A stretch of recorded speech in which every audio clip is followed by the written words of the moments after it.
तास न्यूजमध्ये आपलं स्वागत आहे. दरवर्षीपेक्षा यंदा पाऊस चांगला आहे, तर याबाबत शेतकऱ्यांकडून माहिती घेऊया. काकाचं मांढरी निवडीस तालुका बारामती. यंदा पाऊस कसा आहे? यंदा पाऊस दरवर्षी भरपूर आहे. तरी मग आता सध्या शेतीबाबत काय आहे आपलं? बाजरी, कांदा, सोयाबीन पेरणी चालू आहे. यंदा पिण्याच्या पाण्याचा म्हणजे या पावसामुळे आपल्या पिण्याचा शेतीचा पाण्याचा प्रश्न मिटेल का? हे यंदा शक्यतो 50-60% मिटल्यासारखाच आहे. तरी दरवर्षीपेक्षा यंदाचा पाऊस चांगलाच म्हणावा. चांगलाच मका भरपूर एकदम तेजीत आहे. आता बाजरी, मका, सोयाबीन, कांदा पेरणी चालूच आहे.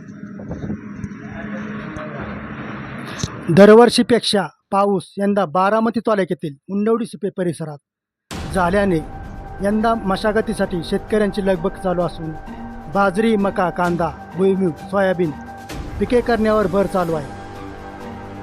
तसेच पाऊस चांगला झाल्याने यंदा पहिल्यांदाच जून महिन्यात विहिरी तुडुंब भरल्या आहे. तर दुसरीकडे बी बियाणे खते घेण्याकडे शेतकऱ्यांचा वाढता कल दिसत असल्याचे चित्र उंडवडी सुपे परिसरात पाहायला मिळत आहे. यू 24 तास न्यूज, उंडवडी सुपे, युवराज इंदलकर.